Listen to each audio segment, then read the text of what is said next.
इस पन्ने पर मैं आपके लिए कुछ भी लिख दूं और ये कह दूं कि आपका भूत और भविष्य मुझे पता है, आप यकीन कर लेंगे इतने में? मैं ये कह दूं कि मैं भी सनातन परंपरा का ध्वजवाहक हूं, लिहाजा आपके बारे में जो कहूंगा सच कहूंगा, यकीन कर लेंगे आप? नहीं करेंगे ना? लेकिन धीरेन्द्र शास्त्री यही तो कर रहे हैं। नमस्ते, मैं राशिद। कई देश के जाने माने माइंड रीडर, फेस रीडर और मजिशियन हैं जिनसे मेरी बात होती है। उनका ये कहना है धीरेन्द्र शास्त्री जो भी कर रहे हैं वो दरअसल एक ट्रिक है, ट्रिक के अलावा कुछ भी नहीं है। वक्त आने पर यह राज भी खुल जाएगा। लेकिन धीरेन्द्र शास्त्री पर जो धर्मों के बीच की लड़ाई है वो आगे बढ़ती जा रही है। कई लोग ऐसे हैं जो ये कहते हैं भाई मुसलमानों में जो मौलाना होते हैं दुआ पढ़ करके दम फूकते हैं, पानी में दम फूकते हैं, चावल में दम फूकते हैं, दे देते हैं। ये भी तो वही है जो धीरेन्द्र शास्त्री कर रहे हैं। अपने पर्ची पर लिखा और ये बता दिया कि तुम्हें ये करना चाहिए या नहीं करना चाहिए, तुम्हारा भूतकाल ये है, तुम्हारा वर्तमान ये है, भविष्यकाल ये है। यही तो कर रहे हैं। कई लोग सवालों के कटघरे में धीरेन्द्र शास्त्री को खड़ा करके ईसाई पादरियों के बारे में बात कर रहे हैं। साध्वी प्राची का ये कहना है चादर और फादर, इन दो चीज़ों से दूर हैं धीरेन्द्र शास्त्री और इन्हीं की सत्ता को चैलेंज कर रहे हैं धीरेन्द्र शास्त्री। और यही एक वजह है कि कई लोगों को मिर्ची लगने लगी है। चादर और फादर का मतलब ये, चादर तो आप जानते हैं ना कि मज़ारों पर चादर चढ़ाई जाती है जहाँ दरगाह होती है, और फादर का मतलब सीधे तौर पर क्रिश्चियनिटी के साथ में है।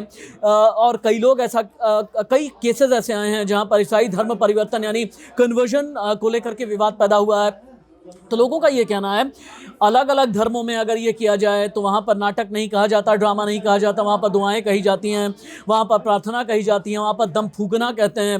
लेकिन यहाँ पर अगर सनातन धर्म से जुड़ा हुआ कोई पीठाधीश्वर अगर ये चमत्कार दिखा रहा है तो चमत्कार को नमस्कार करने की बजाय आप लोग विवादों के कटघरे में क्यों खड़ा कर रहे हैं?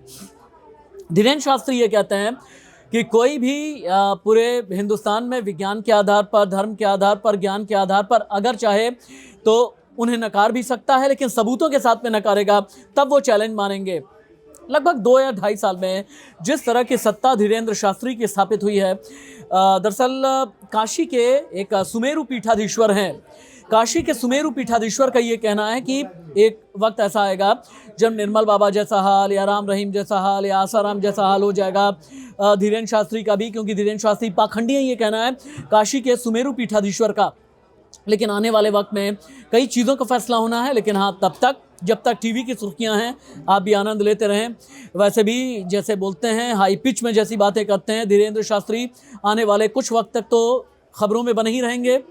और वैसे भी हमारे हिंदुस्तान में कहते हैं ना कि धर्म और अंधविश्वास के बीच में बहुत ही बारीक एक लकीर है और कई बार हम ये समझ नहीं पाते हैं और इसी लकीर का फ़ायदा कई बार बाबा उठाते हैं। मैं ये नहीं कह रहा कि बाबा पाखंडी हैं, मैं ये भी नहीं कह रहा कि धीरेन्द्र शास्त्री जो कर रहे हैं वो सब झूठ है, लेकिन विज्ञान की कसौटी पर तौलने वाले कई लोग इसे सवालों के कटघरे में खड़ा कर रहे हैं। कई लोग तो ये भी कह रहे हैं कि अंधविश्वास फैलाने के लिए उन पर आगे चल कर के केस भी हो सकता है, क्योंकि हमारे देश में हमारे संविधान ने कभी भी किसी को इजाज़त नहीं दी है कि अंधविश्वास के नाम पर लोगों को बहलाएं, फुसलाएं या लोगों में भ्रांतियां फैलाएं। बाबा बागेश्वर से जुड़ी हुई जितनी भी खबरें हैं मैं आप तक पहुंचाता रहूँगा। नमस्ते।